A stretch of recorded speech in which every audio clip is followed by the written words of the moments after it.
It's been a little bit. I think we've been bouncing around the globe. Hope all is well.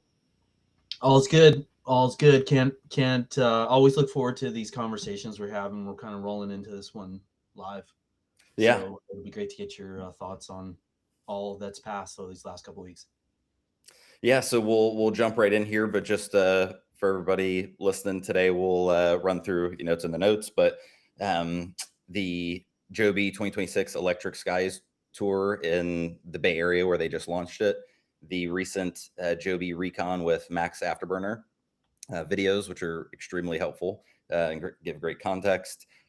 Got some news and updates on production and hiring ramps, some flight R&D, some interesting stuff about maybe where Joby's headed in the future outside of the air taxi business, and then touching on Dubai. So, without further ado, the Electric Skies tour. What are your thoughts? Oh man, I think it was fantastic to see the S4 in the Bay Area, home essentially, and it just looked so great flying. I think everyone who's watched those videos was inspired. The landscape was spectacular. The dream, looks alive, and the use case seems obvious. And it feels like we're headed into a golden age of aviation. With music and sunsets, and it's taken a lot of hard work. And so it's been fantastic to see the Joby employees and how they have been so proud of what they've accomplished. And that seemed to be the official coming out. The unofficial one was the Bonnie Doon. That was personal. I think that was internal, and but the coming out party was Oakland, the Bay Area. Flying the plane up. What did you think? Yeah, I thought it wasn't necessarily they had recently flown up to Bonnie Doon, which was extremely exciting.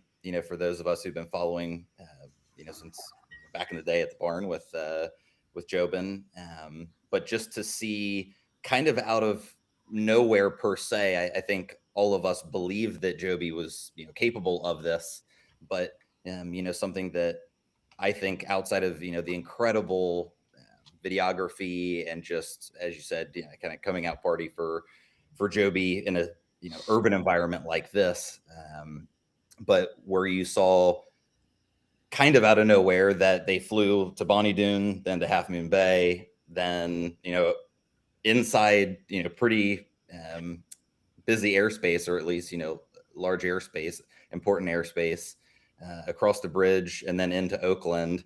And then if you look at the flight radar, did some, it wasn't just kind of a straight line, right? So they actually were able to, test and do some maneuvering and things right there, in the Bay. So I think that was extremely important for what I took away, outside of, just great press and wow, you couldn't turn your head without seeing something about Joby and air taxis. I think mainstream picked it up, even, accounts I follow on X, unrelated per se to eVTOL, had picked it up. And yeah, so for me, I think something we could maybe dig into here is seeing those stops that they had, and something that we've previously talked about. But the Geeks GEACS, this is Joby's proprietary charging system and standard. But we now know that just based off of how that flight path went over those couple days, that Joby has a charger both in Marina, which we obviously knew, Bonnie Doon, which makes sense from their recent flight, but now also Half Moon Bay, and then Oakland, which is really interesting to see that Joby, all of a sudden overnight kind of flipped a switch, and for all intents and purposes, outside of type certification, obviously that's a huge outside of, but Joby continues to be steadily on the path that they're going to be turning on potentially service there in the Bay Area very soon. They have the charging infrastructure to do it. So yeah, really exciting to see outside of just the surface level of the video. And I think that's what Joby has always, or at least continues to do over the last couple years, is some of the marketing. If you really look deep within that, there's some other technical components or things that you can leverage from the information. So yeah, Yeah, great news. I have one quibble with the video, but I'll say that for last. And I think the other thing that was really impressive is, I mean, it just looks like this thing is real. It's flying in the Bay Area, in front of people. And now, technically, right, they're flying over water.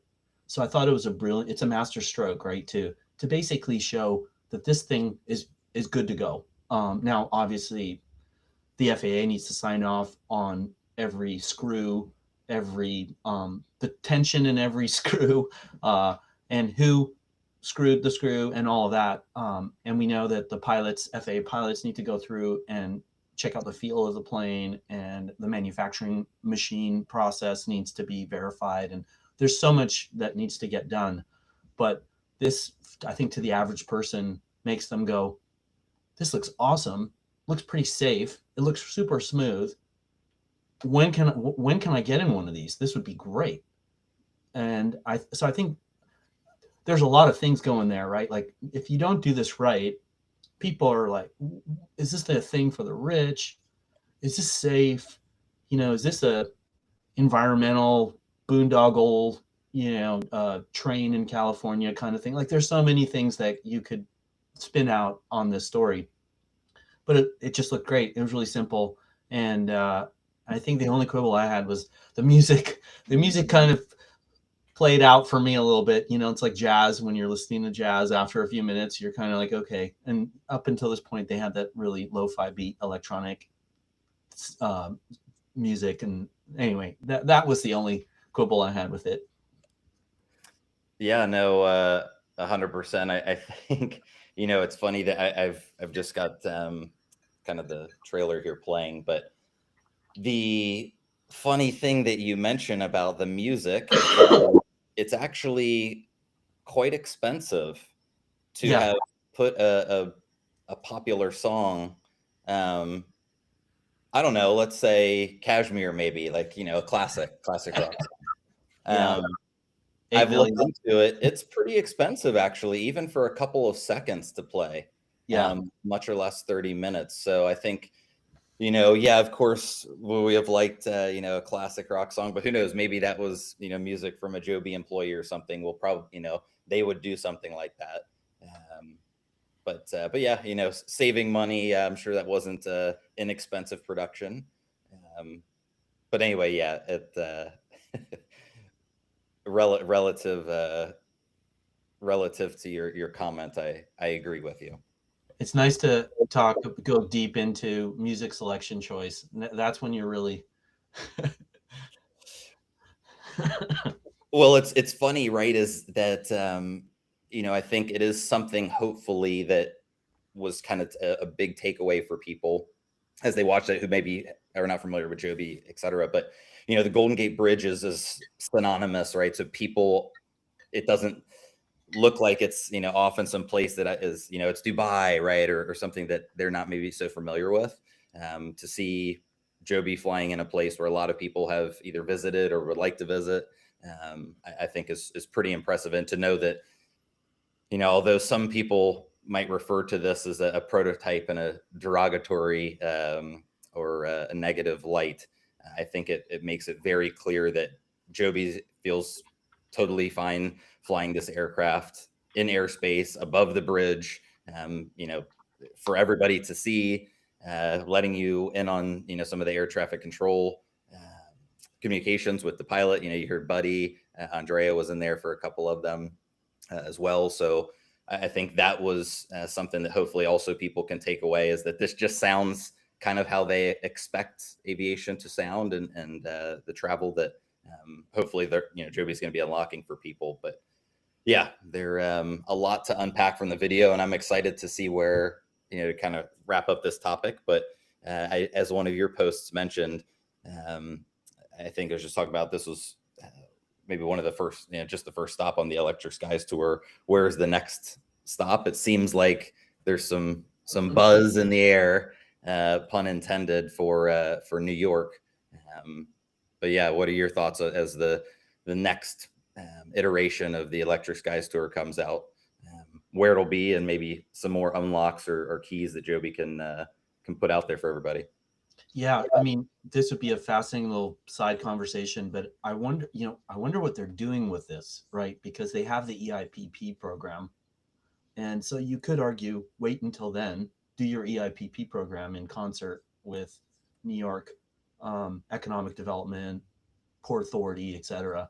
So is this Joby saying, hey, we're ready to go. We're going to do what we had planned and on top of EIPP. And so this is good for other reasons. It's good for hiring. It's good for, just the general spread the word faster. But I think it sounds like New York is going to be the next place. That seems to be where people on X and on the Joby Reddit have found some clues.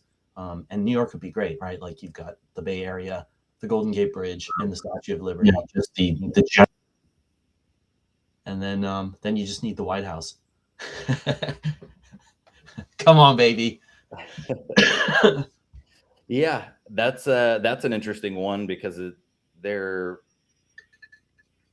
seems to be some theme, right, with the America 250. We talked about that. I guess maybe who knows exactly, somewhere in the last year of time, where Michael Thompson, who's one of the people on the board for Joby, was in an interview and openly talked about that idea.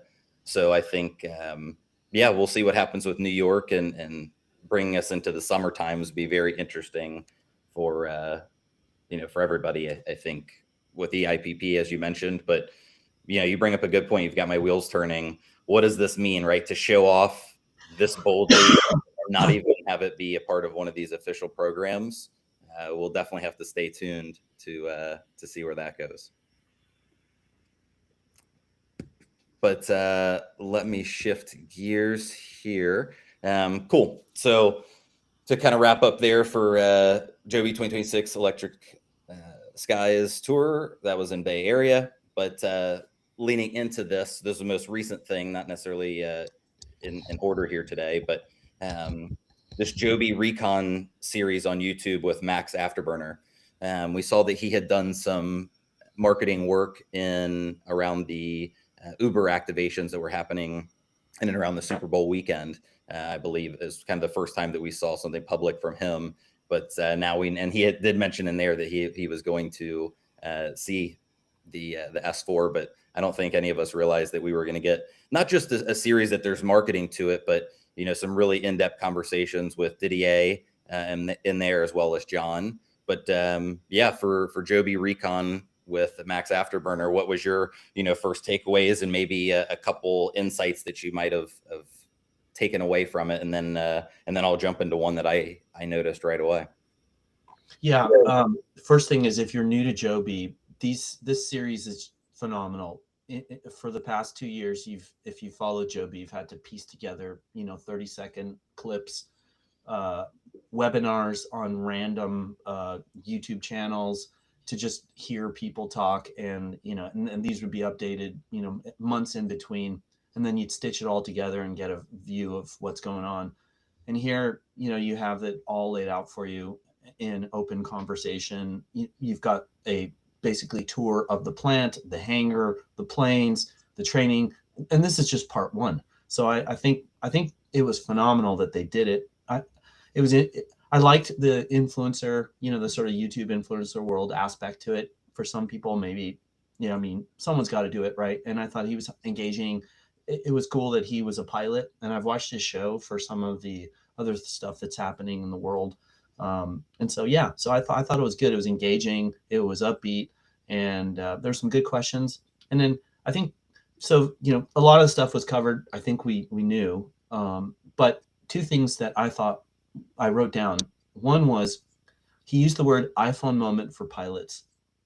And I thought the whole angle on the pilots was really interesting for me, as for him to be a pilot, talking about this, asking questions, and just how thorough and intuitive the whole process was, from the design of the plane all the way through to the pilot school and training. So we take all these things for granted. We're all focused on the actuators, the propellers, the testing, how smooth the flight is, the range and things like that. But it just goes to show you how hard this is and how hard it's going to be for the industry. I mean, think about it, scale up all these pilots, right? It's not going to be easy. But it really makes me feel confident in Joby that they've talked about that 2 years ago, and they put out, you remember that Bonnie video where she talked about the 5 stages and what part certification they had and what they were doing and the long lead time for the training for the flight simulators. So that was one. And then the other one, I know I'm going a little long here, was DDA used hybrid fuel cell.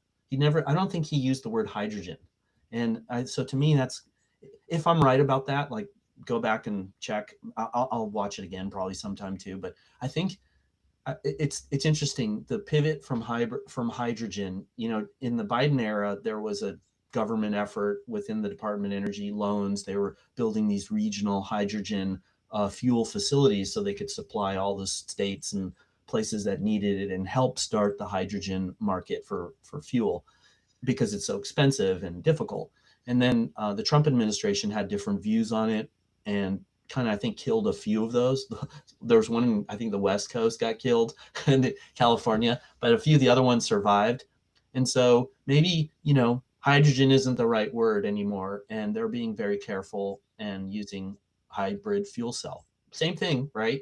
So it might be more a random thing, or it could just show tactical smarts to use the terminology that's going to open doors versus close doors. Yeah, no, it's so great that you picked up on that, and I didn't necessarily catch that angle, but in line with it.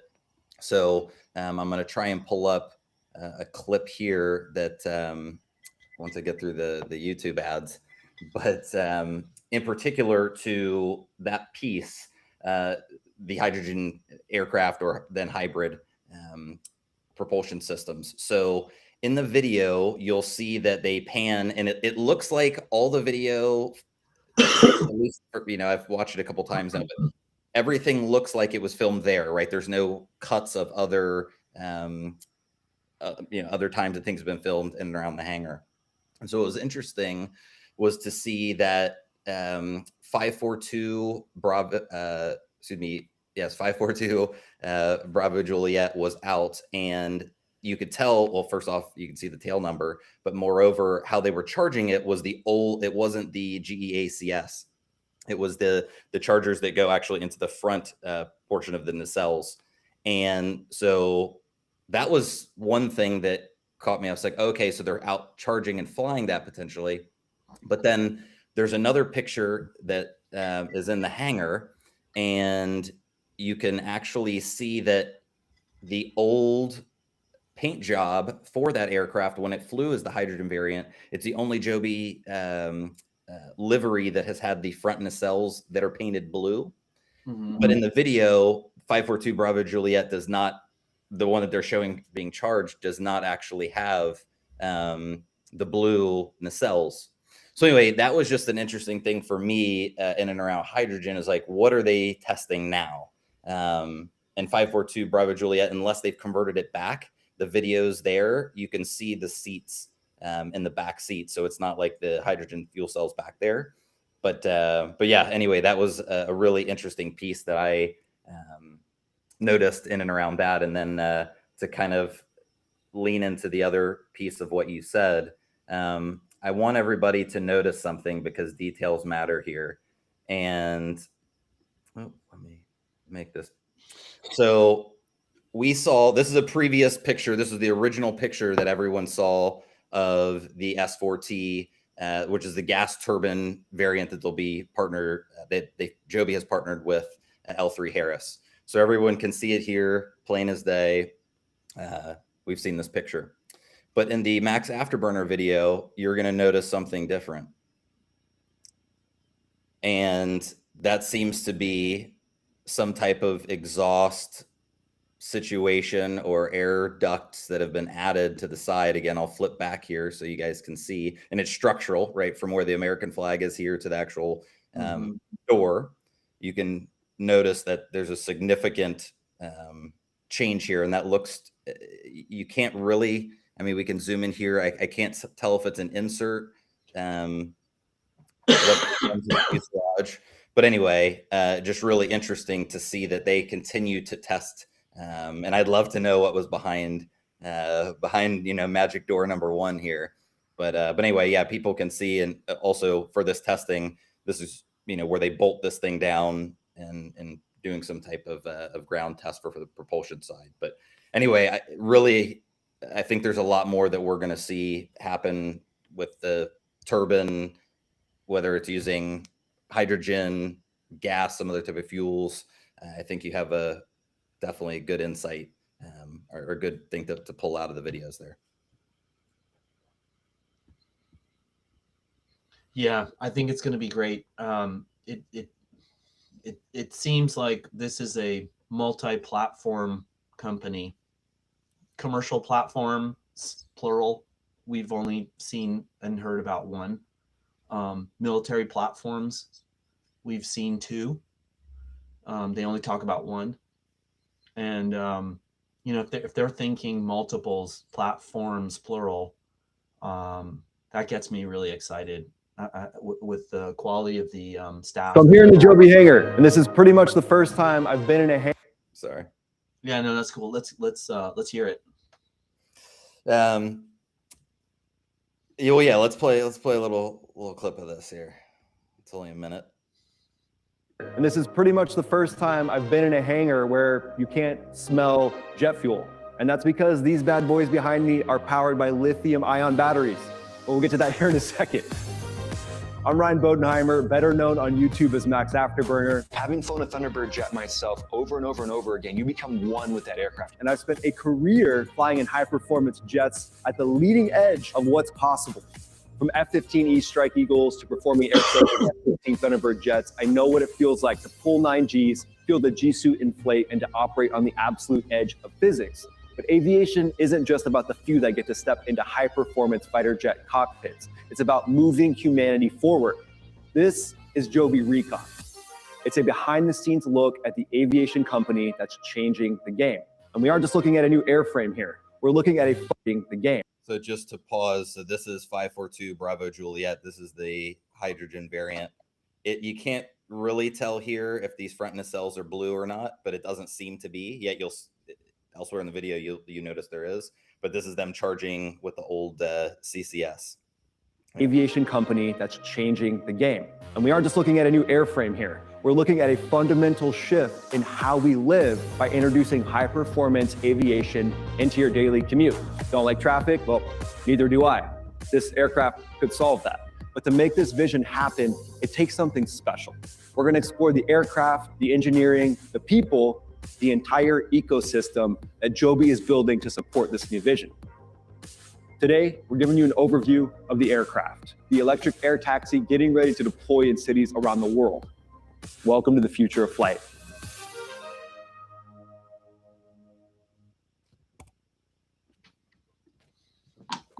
Pretty cool. Hey, Travis, do you think there's a chance they use different footage, like older footage, like pre-conversion to hydrogen? Because the hydrogen unit has that square box underneath, right? And it felt like they permanently modified it. Yeah. Which you want a picture of the with the hydrogen? Yeah. Like you were suggesting that photo was the hydrogen plane, but pulled off, the hydrogen capability pulled off. I could have misread what you were saying. Yeah, let me. And I was wondering, maybe it's just an old, B-roll. Well, that's what I couldn't tell, right? Because it would be strange that it's inserted. It seems to be, fresh. But let me see. Okay, here's. And I think that flight mechanic video had an opening shot of the garage or the hangar, and you could see in the shadows in the back. Yeah, that's that piece. So yeah, it's weird that that's not there. It's also so these. This is the only one that has the blue nacelles, and let me see. I think it actually might be this background that I have on.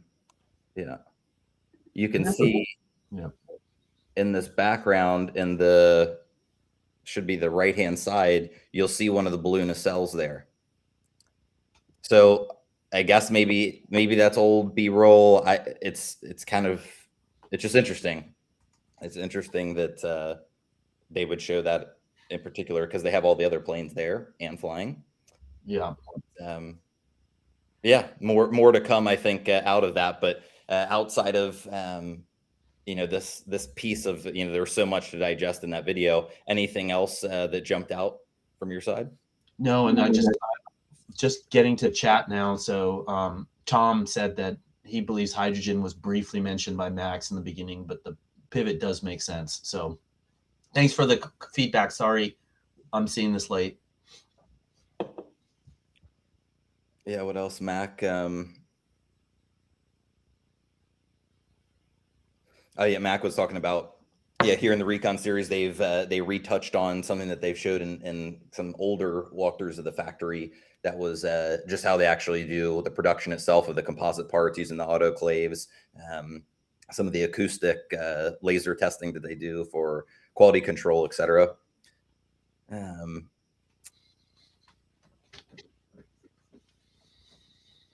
Let's see. Are we caught up with the chat here? I think so. Yeah. Yeah, it's going to be crazy. Like they're going to have so many things going on, right? Like they're doing this.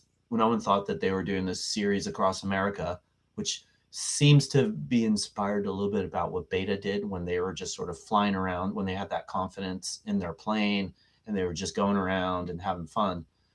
So I wonder whether when you get to EIPP, there's something extra there that they get to do with maybe passengers, maybe two people in the plane, maybe different types of missions that these joy rides kind of don't get into, or maybe the tempo is different. It's like a whole day in New York, back and forth.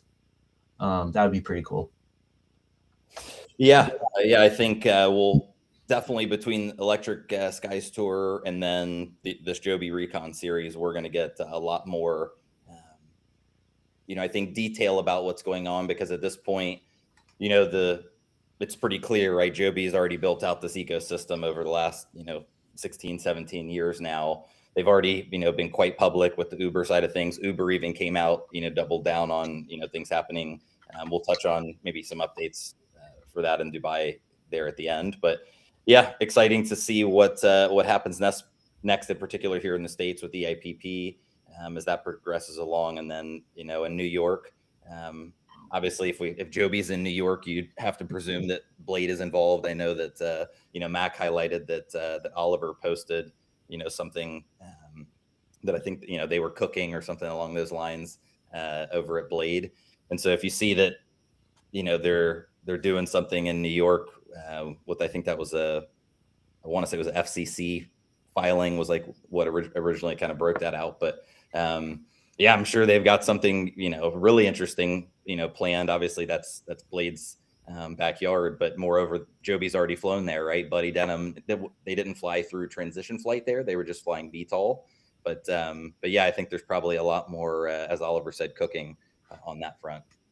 But yeah, to kind of close out from that piece of things and move into, I think, something that you're going to be able to shed a lot of light on and help maybe digest some of the things that people don't see in the headline articles, but require a little bit more DD, is talking about the production ramp, and kind of coincide with that is via the hiring ramp. And you've done some research on that to maybe share a couple details that give us clues about maybe shifts, timing, how things are unfolding on the manufacturing production side.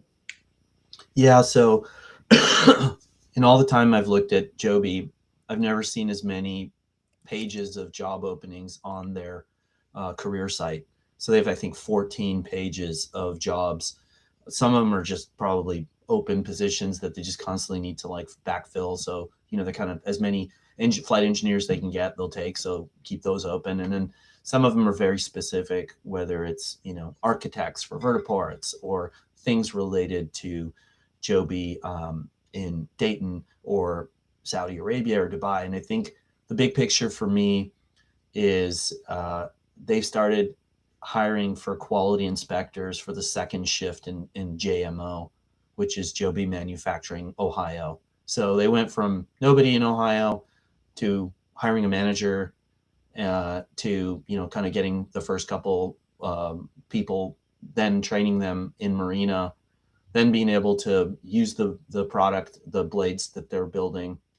And now that organization, I don't know how many people they have, but it's a significant number, and they have 13 open positions. So it's crazy. Like they're going, and you know, they're looking for quality inspectors for second shift. So you know, these would be people who could sign off on FAA, things like that, and then who could also then train other people at that site to have that same sign off capability. So it's like 2-3 steps deep into scaling manufacturing, if you ask me, from what I know, what little I know. And then if you look at places in Joby's sort of ecosystem where they have 3 shifts, it's like quality, it's the CNC functionality, it's the autoclave, it's the AFP process, which puts the fiber down, the automated fiber process. And then they have airframes assembly inspectors as well. I'm not sure if that one is 3 shifts or if it's just 2, but I mean, it just tells you this thing's going nonstop. And then they've started to post inside some of their jobs like, well, so what's a first shift? What's a second shift? What's a third shift? So first shift is Monday through Thursday, 7 a.m. to 5:30. And that just seems like what they're doing is trying to compress 5 days into 4 and just get people to work a little bit longer. So second shift is Monday from 5:30. If first shift is 7 a.m. to 5:30, second shift is 5:30 till 4 a.m. And that goes Monday through Thursday. So there's like a 3-hour gap between 4 a.m. second shift finishing and then the first shift coming in again.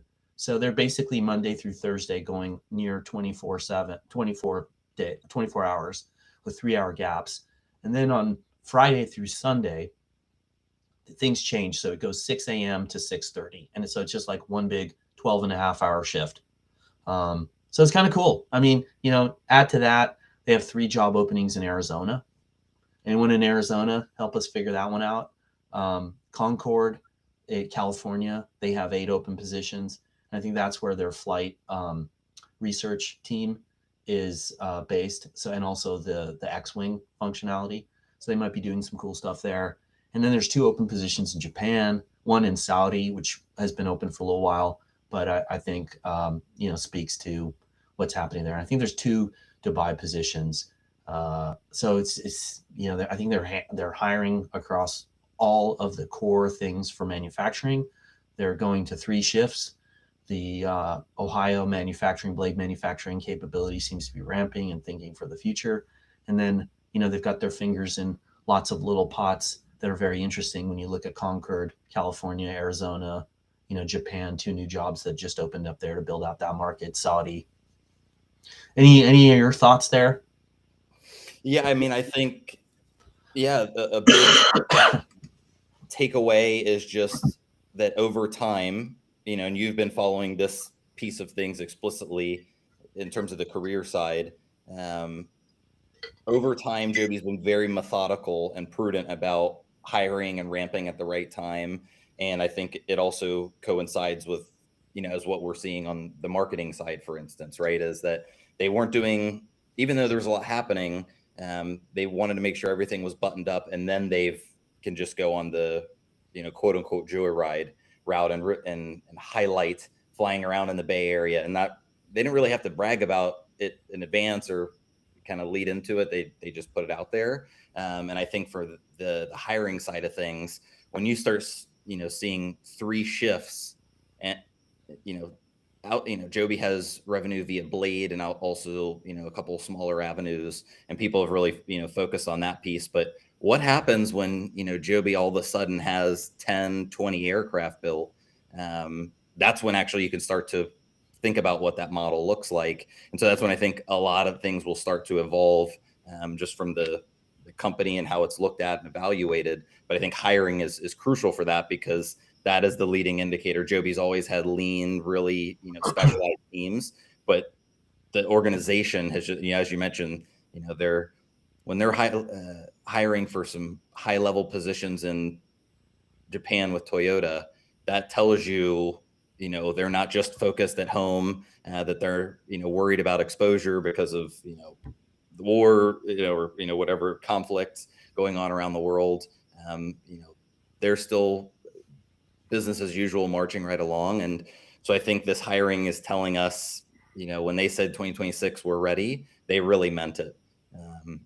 But yeah, I'd be curious what your thoughts are to as we look at the production side of things. You led with the Dayton facility and all of that hiring there, plus they added that new facility, 700,000 plus square foot, so fast, again, to your point, and the fact that they hire and ramp very prudently. Curious what your take is on where that's headed. Have you seen anything explicit about, obviously the propeller manufacturing is key there, but any other focus areas or pieces of the manufacturing that jumped out? Yeah, there's also a question on any insights on CapEx spend in Ohio, so maybe we'll try and touch on that. I know we don't really cover the financials of the company or the stock per se, but generally, I think there's I have some things I can say from the earnings call that I remember, but so I think the one point that I made about the DERs, just that seemed to be new. Like there was some terminology that was FAA conformity sign off specific. And then in the job description, it sort of felt like there was a servant leader role. And if you look at the person they hired to lead the Joby Ohio office, he has posted things on LinkedIn about servant leader, and he's been there the entire time. And you can't say that about some of the other OEMs and the teams that they've hired who've come in. If you get it, you have to, I forget who said it. Was it Greg who talked about it's a Goldilocks problem? You want to get it just right. Like you don't want to hire a bunch of people, build a plant, and then not be able to use it for a long time, and then people kind of start to leave, or something, and you don't want to build it too late because then you have all this demand that you couldn't cash in on and all this stuff. So I think from a hiring perspective, they've been very disciplined, and it seems like they're doing a really good job. They have a good culture there for building high quality products, and it seems they're very pleased with it. I don't know, aside from that DER kind of component, whether there are any other new signals there that that there's progress inside that other facility, but the fact that they have so many open positions, like I remember when they had like one open position and it'd be like, wow, they're looking for someone to do some machining, and it's like, wow, okay, now they're looking for someone who can help with managing the schedule, and now they have like so many open positions. And then maybe I'll just tie this in a little bit to the question about CapEx spend in Ohio. It was interesting on the last earnings call that Rodrigo said that they would, forecast for 6 months. And they're not doing full year forecasts. And I can't remember if that's just been the normal thing or they never did full year forecasts. I feel like there was a forecast, and it seems like they're probably being opportunistic about how fast things can go. They don't want to like start to predict something and then not be able to deliver on it either in a good way or in a bad way. So it seems like the best we're going to get is we're going to get these little 6-month previews of where they think they're going. So whatever is happening now, you have to assume, in my mind, is that that's what they talked about for the 6 month look out in terms of spending. It's still really close to that. Is it a sign that they're going to spend more because there's good news and they're going to actually produce more faster or something like that? That's always possible. But they seem pretty measured about it. So I think this is probably more of a lagging indicator of what they may be indicated. And if you go back to the earnings call and kind of look at the financials that they projected for 6 months into this year. No, that's all great insights. And I think, just putting up, this picture here, I think is that I've always taken away from what they're going to be able to do in the Dayton facility is you see that everything is on, rigging and is set up in a modular fashion and can be moved around. And this is key to what they have been developing, as they've said over time, how they really wanted to streamline everything with their Marina. One of the pilot production plant.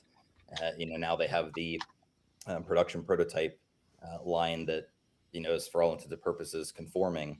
That Joby can turn up or turn on a facility, I think, fairly quickly, based off of the modularity that they have. And so in terms of spending, as Jobin once mentioned in the Sandy Monroe video, that they're going to be, wait for, opportune moments to, purchase equipment, to set up facilities. I would venture to say that even though we haven't heard that the 700,000 square foot new facility in Dayton has been, stood up, I would,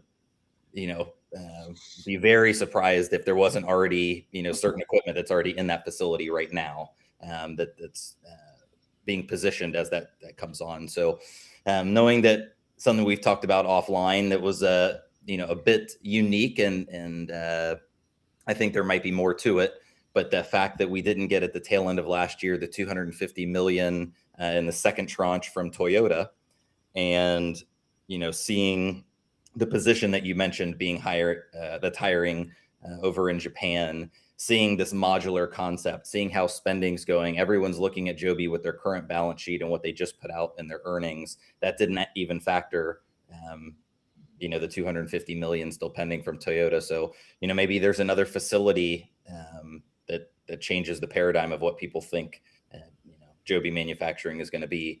Do we have JMJ instead of, JMO for Joby Manufacturing Ohio? Do we have Joby Manufacturing Japan? I think hopefully that's something maybe we get a little bit more, speculate about later into this year and maybe next. Yeah, I mean, I think it's fair to say you're not just speculating on it. I at the Dubai Air Show, DDA talked to the media, right? And there was that interview. Can't remember if it was Dubai Radio or it was a long form interview, and he talked about regional manufacturing would be important. So regions, plural. Yeah. Yes. All about the regions. Yeah. So I think like it, again, not financial advice or not something that I fully researched, but just thinking about the question, it seems like if they were going to, say, be opportunistic, to your point about autoclaves, right? Like, oh, 2 just came on the market, let's just snap them up. They probably know that it takes like a couple of months to sign the deal, and so 6-month projection of what their spending looks like maybe makes sense. But maybe in this new year with so much going on, trying to predict like where are we going to land at the end of this year? Well, maybe they're thinking, hey, we might buy 4 autoclaves, we might buy 2. We're kind of going at a different pace. And then maybe there's some uncertainty about some of the other things like related to the EIPP, that they couldn't forecast. It'd be interesting to see how they change things in the next earnings call. And I know Mac said he's excited for Q1. And I just want to squeeze in one thing. Tom made a really great point. He said keeping machinery running is better for the equipment than shut down and start up. That makes a lot of sense. It seems like it's good that Joby's been thoughtful about their ramp. It's been a slow, steady ramp up. Yeah, no, all great takeaways. Cool. So this one, we'll be fairly high level on, but just speaking to, as you mentioned it in a couple of the job postings, but as Joby has started to really show people from the air taxi component and commercial side of the business that, again, after you see the Electric Skies tour happening and Joby flying around, in cities around the country, but they've already done it around the world, that the S4 platform is pretty squared away, but as a platform, it's going to let Joby test some of the technologies themselves, but also some of those technologies maybe on different airframes or platforms in that sense. So curious, as you look through some of the hiring or some of the other little notes that we've gotten through EIPP with maybe even the L3 Harris variant, but some of the updates that we are starting to see about Joby outside of just the S4 platform. Yeah, so I mean, it's out there for everyone who's really interested in this and who wants to go deeper than what I'm about to say. But if you just search on flight research, I think that is, to me, the team that does, kind of the new stuff. And if you want to call it skunk works or whatever, that's where you kind of see references to things, or they're trying to explain to people who are going to come work and do the work, sort of what the job's going to entail. And you get little bits and clues and breadcrumbs for maybe some things that they're exploring or interested in. So whether it's like hydrogen R&D and they need a welder, that can help the team iterate faster. And whether that's a contract position or whether it's a full-time position, the software side of things, whether they're going deeper into autonomy.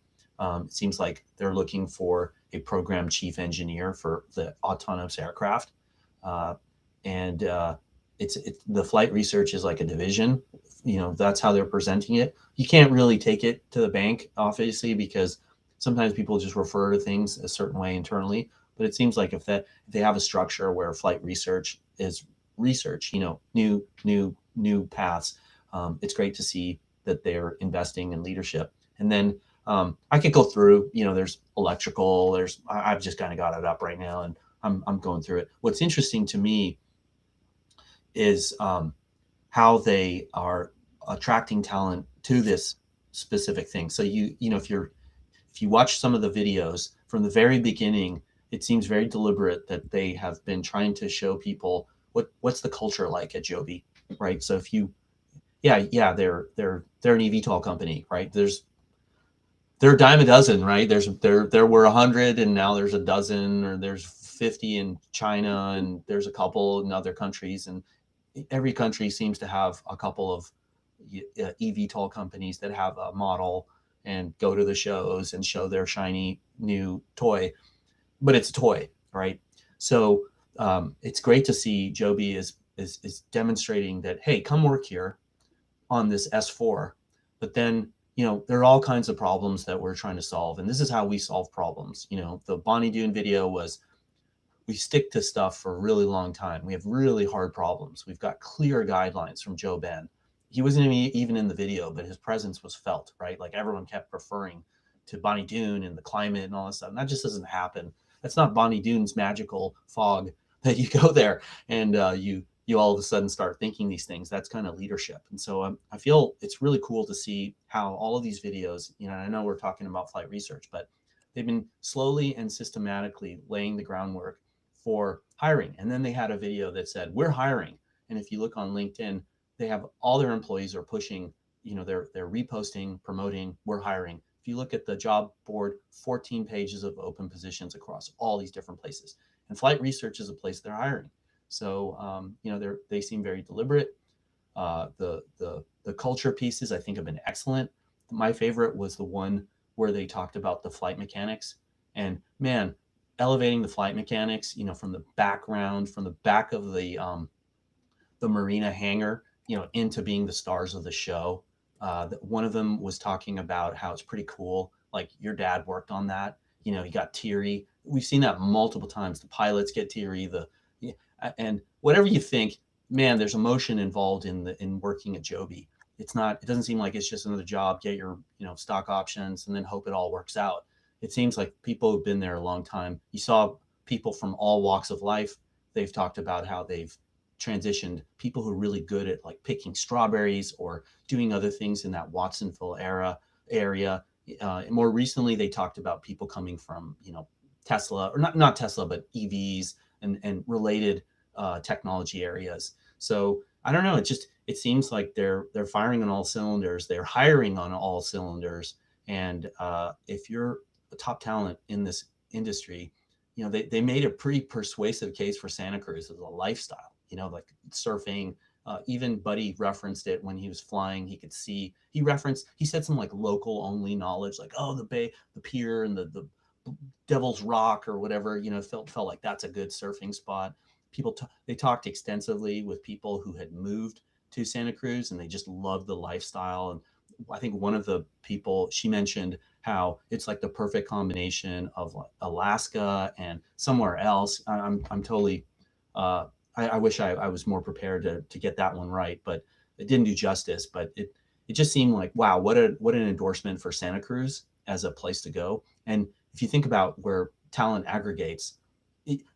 Who's been saying that Santa Cruz is the hub of aviation, right? But they're making it happen. There are people who are moving there, people who are taking these jobs, who are coming there for a mission, and it's going beyond the S4. Yeah, no, well said. And I think, as I'm starting to, look at things that have happened in the past, when I saw, the interesting new, it seems like ductwork on the S4T there, we can start to see that the S4, the air taxi side of it, the Jetsons storytelling is now becoming reality. So of course they're going to lean in, right? They're going to make that, a key part of driving the business, driving the company, and the accessibility for, everyone. But there is a lot of other use cases for this, particular platform, the S4, but even, some other platforms that are out there that, again, as you said, if people just research into it, there is a whole other aspect of what Joby is involved with, and in designing the original S4 and some of the subscales, Joby has, found some very unique and novel form factors over time, and you can see that through some of the patents and some of the other, research that's out there. And I think when we talk about, them hiring, where they're publicly talking about it for, a long time, the Joby Special Projects team wasn't publicly talked about. And then, Edward, who leads that, they start to, reference him as the head of that piece of the business, I guess. But yeah, I'm really excited to see where, this unfolds to. Obviously, there's a huge push from the DOW side of things for the whole industry, but also for Joby themselves. And, as, probably here in the next little bit of time, people are going to start to understand it's still shocking to some extent that Joby and their defense business hasn't, or their work with the military, they're the only ones who've flown at Edwards Air Force Base, for instance. They're the only ones who actually have delivered an aircraft, multiple aircraft there, and flown them around. They've had Air Force pilots that have also flown in the S4. So people are going to be surprised, I think, which is really exciting. But also the fact that Joby is getting closer and closer to being an aerospace, juggernaut, I think, is what we've kind of jokingly referenced the company as. But that's where it's headed, right? This R&D is well beyond the S4. These 17 years are the platform and the baseline, the foundation. But what's coming next? It's Boeing doesn't just make 777s. There's a lot of other things that even larger industry players have shown that you can do. And I think Joby is about to have a whole different aspect to what people think about as this quote unquote eVTOL air taxi manufacturer. But. Yeah, I think there's one particular hire. If I can't remember his name, but he came from Eviation, and it's interesting to see, tactically, as some of these other companies, like Eviation has a really cool plane. I think it's a 19-person large, form factor plane, and they were working on like 100-mile route, and using the have more people in the plane kind of approach to the economics, and I think it seems like Joby has talked about maybe other variants or block upgrades or new form factors, and so it just seems that person they hired could just plug and play, understands the industry. Eviation had a hydrogen pathway as well that they were pursuing, and they kind of got into a board battle, it seems, from my research, and the company kind of fizzled. And I think it's still going technically, but it's like smaller group of people, and I think they're narrowly focused now on something, and it might even be using some of their technology in other places, but picking up some of that talent opportunistically, whether to accelerate the S4 platform or to now, be able to like hand off responsibility for some of the future development. And then the only other thing I'd say is DDA talked about, I think it was like a year ago, he talked about how important building the machine that builds the machine is.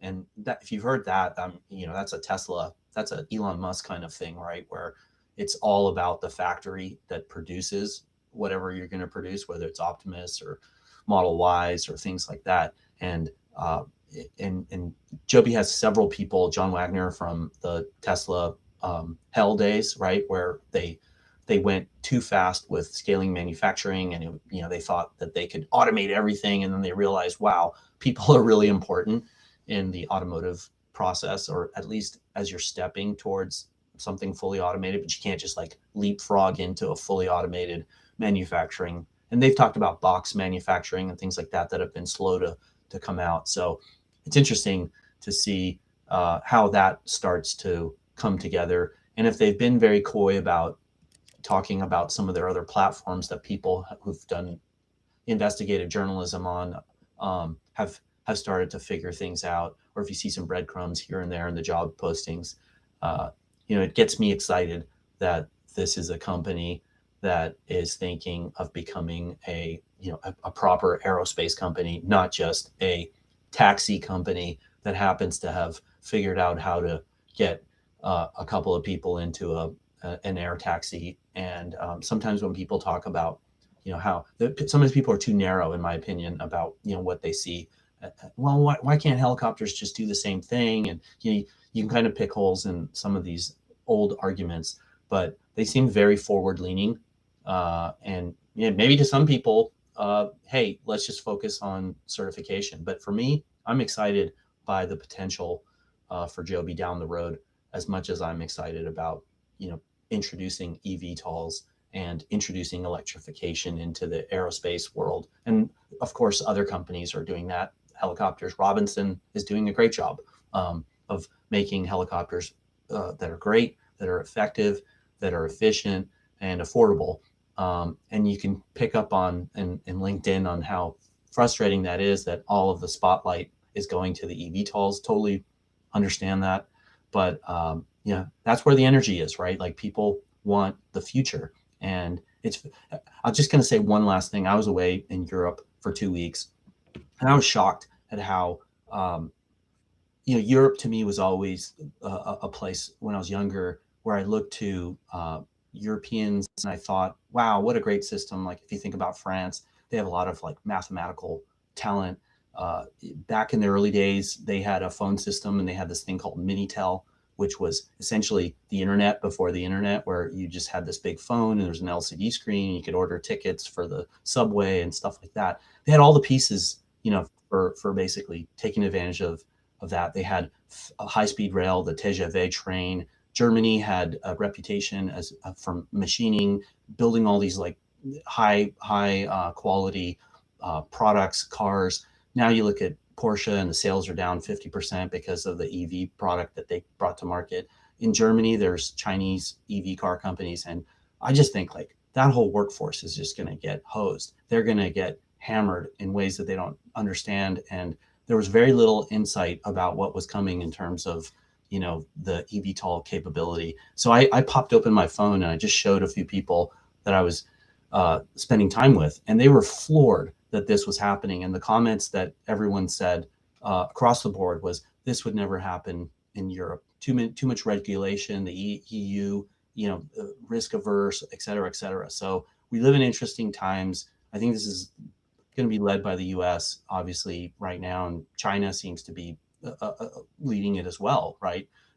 So all super interesting. I think this all makes it really fun to follow the company, to see where they're going. But I think where they're going to a place that's seems like it's going to expand what we see right now, them delivering on, and what they seem to be absolutely focused on. And it's amazing that they have the bench strength in their leadership where they can do that. It's not just Joe Ben on his X account talking about what they're doing.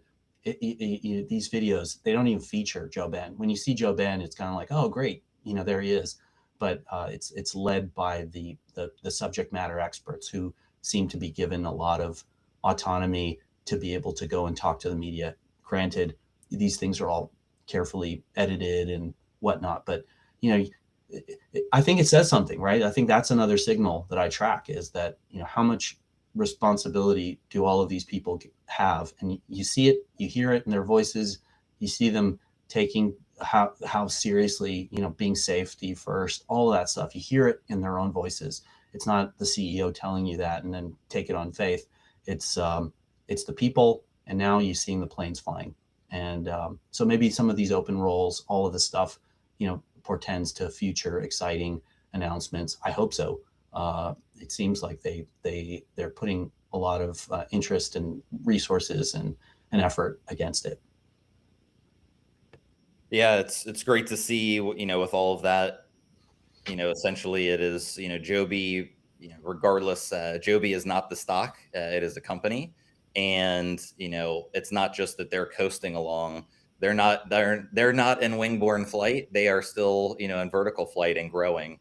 And that's what I think, whether it's that they're still doing, heavy duty research on future platforms that nobody knows about, or, the foresight and forethought of the things that they've done to go that lead to where they are today. And, when you see the Electric Skies tour, when you see Joby flying around in the Bay Area, yeah, to me, I kind of like the, I think sometimes it's called snake jazz, but there isn't, just sit back and watch it, what you're looking at, and it let your mind, like, whoa, I can't believe is it a plane? Is it a helicopter? Wow, like that's the Golden Gate Bridge. I mean, I've been there on vacation, like really let people just sink into this is going to be part of their everyday life for everyone, probably, you and I, everyone listening to this. It's this really cool, maybe investment or all these other things, but for the average person, which is going to drive all of those things, having them see this just tells me that Joby isn't just paying attention to right now, but also looking forward. So yeah, all good things, and maybe we'll wrap that part of the convo and close out here with just talking about Dubai, maybe updates there, thoughts there broadly, and then kind of leaning into, as we're about to wrap up the first quarter of the year, we'll have earnings in a, still a couple months out, but earnings, some other things, EIPP. So talking about Dubai in the future, what are the most important things that you see as we are getting out of Q3, or excuse me, out of the third month within Q1, and also, more, I will call out that in Dubai at the end of Q1, originally this is when we were hoping for the DXB vertiport to be opened. We've seen some pictures from contractors that they've started to do some of the interior finishing of the lounge and offices, etc. The exterior looks, at a substantially complete stage, but obviously with what's happening over there, that target is going to be pushed back a little bit. So curious what your thoughts are. Yeah, I mean, when the war, conflict, whatever you want to call it, with Iran started, everyone, I think, probably had the same thought I did, which was like, oh boy, what's this going to mean for flying planes or drones in that airspace? It's probably going to be tricky. But when you look at how quickly Dubai has gone back to business as usual, it seems, as crazy as it might sound, their planes are coming and going, right? Compared to the early days. So there's an element of that. I'm not there, so I don't know exactly how many flights were canceled, but I just did a quick check, and they were talking about rainstorms causing some cancellations. There wasn't talk about incoming ballistic missiles, causing the airport to shut down. Then I think about, and this is just hopium or, reasonable thoughts maybe, but what do you think about how the location of their test facility, was that like another master stroke to build it out and to use it for those original Dubai Air Show testing so far away from, the line of contact, if you will, for where some of the ballistic missiles and drones and things like that are happening? I feel like you have a better grasp of that. Yeah, I mean, it's interesting. I don't think that was certainly originally what their thought process was into to locating the base that far out of things. But yeah, the world is a complex place, which highlighted which everything that that's happening, of late. But I think really important just to, as you pointed out, where Joby is currently based, outside of offices, but where their operations have been based have been either at Al Maktoum Airport, which is DWC, which is to the southwest of the main Dubai International Airport.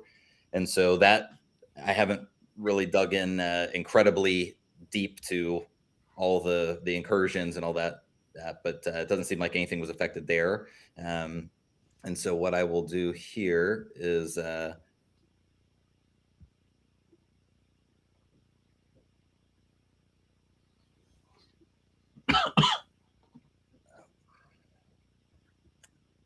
sorry, sharing screen just to show kind of a context of what that looks like.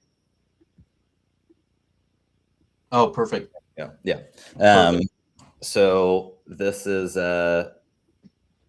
just to give a little bit more context, this is where, so this red location here is where Joby has been flying out of, and that's also their MRO base. And then up in this area right here, this is Dubai International Financial Center. And then, of course, you have Palm Jumeirah here. This is Palm Jebel Ali. This will be a future Palm. But so it's pretty far out of the path there, probably 40-ish miles away. So, yeah, we'll see what becomes of Dubai. And I think, as you mentioned, I do actually know a few people that live there, and it is not a ideal thing to have happening in the skies, but they are things are for all intents and purposes fine for the people that are living there, from my understanding and from my friends that I spoke to. But yeah, interesting to see what we get out of Joby too, upcoming, and also from Skyport side of things. I think if they put out anything they really only put things out on LinkedIn, but to see what Skyport's, if they put out any promotional materials or marketing materials that kind of maybe ease or assuage any hesitation that people have there in the area. Yeah, and they haven't slowed down their hiring in Dubai. They have a business operations manager role in Abu Dhabi that's open. They have a senior manager corporate and business development for helping launch. So it seems that they're kind of going down their plan, and we'll see. I'm sure there'll be more comments in the next earnings call from some of the analysts. I hope. I'm always so disappointed in the kinds of questions that come up, and how it feels like if you took 7 people from the Joby Reddit community and you just said, hey, why don't you guys come up with all the questions, or on X, they would reveal a little bit more than what this careful dance that you see every quarter, where everyone goes, great quarter, across the industry, no matter what company. If it's a public company, it always starts off with congratulations on a great quarter, whether it's earned or not, or whether it seems like it for people. Retail followers of Joby might have, or any of the other OEMs might have different views. So maybe that's just part of the whole process, and the buy side, sell side. I mean, that's kind of why I don't really dance in that space. It's too murky, and I don't understand it. And I'm kind of more of a long-term thinker, and I'm more interested in seeing things actually happen, and learning why they're happening, or why they're not happening, or when they're going to happen. And I think the earnings calls kind of focus on other things, and that's great too. It's another lane of information, and I listen to all of them, but the place that I think I get more insight from is all the things that we've talked about, all the breadcrumbs, all the things that Joby's announcing, lawsuits, all of that stuff, right? Yeah, no, well said. I think looking into time, it's very interesting, right? There was some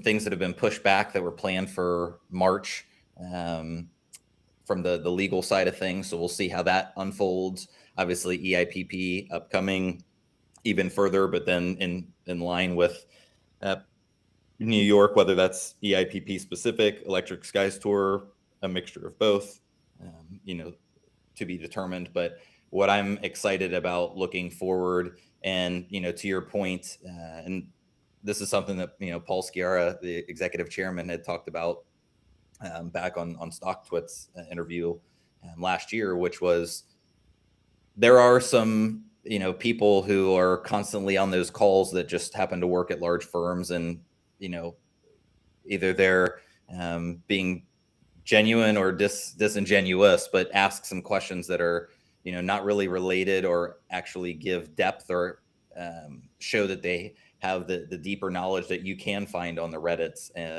on X. And looking at where Joby is right now, you have Joby with the fleet of eVTOL aircraft that is unmatched. They're flying those aircraft all around the globe. They're flying them in the United States, not just at their base in Marina or to Bonnie Doon, where it's away from residential areas. They're flying this thing around in the Bay Area, soon to be New York, probably for the second time. There is a lot of excitement around the space, but I think people are still missing the point, which is that the technology is about to be validated and unlocked. And Joby happens to be extremely well positioned to drive that next wave of, what does it look like? I think there was something in the chat from Mac about, what does the future look like? People now, when they go to a concert or a show or a game or a sporting event, Uber's probably top of the list of things that are about to happen tied in with that experience. And what happens when at the for the San Jose Sharks partnership, when people in the Bay Area want to say, hey, I want to go to a Sharks game. Like, how many people who live in Half Moon Bay can go up to a Sharks game? Well, we know that the charging infrastructure could potentially be in San Jose. It wouldn't be too hard. And you open that, or people in Oakland, vice versa. I think there's a lot of exciting things that are just right on the precipice of happening, and people are still, because they haven't been paying attention and watching for so long, it's still the giddy and excitement phase. But this is real.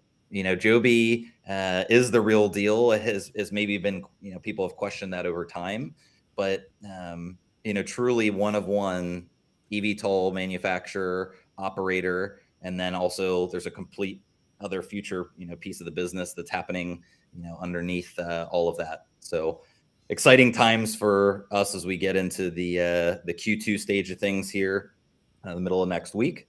But anything else you want to close out with? I think we covered all the topics we intended to cover. I know in the chat there was a question about, like, do you want to touch on the lawsuits? And Mac came in with some facts around April 14th. There's a countersuit has been referenced. I know there was Sockgate. There's so much news, so much stuff happening. It's crazy. Is it safe to say it was the most dense quarter of activity from January 1, to now the end of March, from the branding launch to flying, this 30-minute video of Bay Area highlight reel, all the stuff we've talked about. It feels like it was really dense, and in there was lawsuits and employee lawsuits around working conditions, or stuff like that. And I feel like all of that is being adjudicated in the legal system, so that's good for everybody. That's good for the industry. That's a healthy system working its way through. I kind of feel like we'll find out if these are just things that don't have a lot of juice. They'll fade away. If there's something that Joby needs to do, that the legal system says, hey, you got to do this, we'll find out about it after the fact. But I don't feel like I'm in control of any of this. I don't feel like I have all the information, so I kind of sort of leave it out there. And it seems like for most large tech companies, there's always lawsuits. So, for me, the main thing is, does the plane fly? Are they confident in it? Are they ramping manufacturing? Are they hiring enough people? Do they get top talent? Do they have a plan? Does the plan have all sorts of variants? Do they have different divisions now, multiple regions? Are they, how are they talking about all of this? And it seems they're very open. Doesn't seem like a company that's afraid of of lawsuits. I don't know. I'm just speculating here, but you'd probably want to button down all your people and not expose them, and during a difficult period. But they seem to be allowing their people to talk, and so maybe that's a signal. Maybe it's not, but I don't know. We'll find out. Yeah, I think the biggest thing for me with all of that is when it no matter what, till the end of time, there's always going to be lawyers, and that's what their job is, and they'll handle all that. And obviously, some of it's salacious claims and hiding parts in containers of promo socks. I mean, it's actually incredible. The story we'll look back on that stuff is hopefully can be light. There's other things that are more serious, but again, I those things are out of our control. They're all happening behind the scenes. And to your point, I think the best part about Joby is, sunlight is the best disinfectant in Joby. The sun is always shining there. So everything, will do its, happen in due course, but also extremely thankful for how the company's handled themselves and through, all of this. They definitely have not, chosen to throw spears, and that I think speaks to why they've focused all their resources on actually creating the only eVTOL that can fly wingborne transition on the planet. So moving forward, we'll keep letting the lawyers do their thing, and hopefully Joby keeps letting the pilots do their thing and fly around, showing everybody what the future is about to have and be unlocked with the S4. But yeah, outside of that, been great to catch up here. As you said, probably the most dense, quarter, but it started slow and people have all these question marks, and then Joby just pours it on. So great to catch up. And until next time, anything else you want to close with? The floor is yours. Thanks. I mean, I would just say too, when you look at the leadership team, Bonnie Simi, still there. TDA, still there. John Wagner, still there. Eric Allison. Yeah, Eric Allison, still there. He's probably due to show his face on some stuff, but he was pretty Greg heavy. Bowles. Yeah, Greg Bowles. They seem to be adding more policy people. They seem to be adding more manufacturing talent. The leadership in Ohio, same person. And I know there's a lot of FUD that gets spewed in the sometimes sewer that is X or on the Reddit world. And that actually probably has an impact on people, their perception, when they start digging in and they do Google searches and they see lawsuits and they see all of this stuff.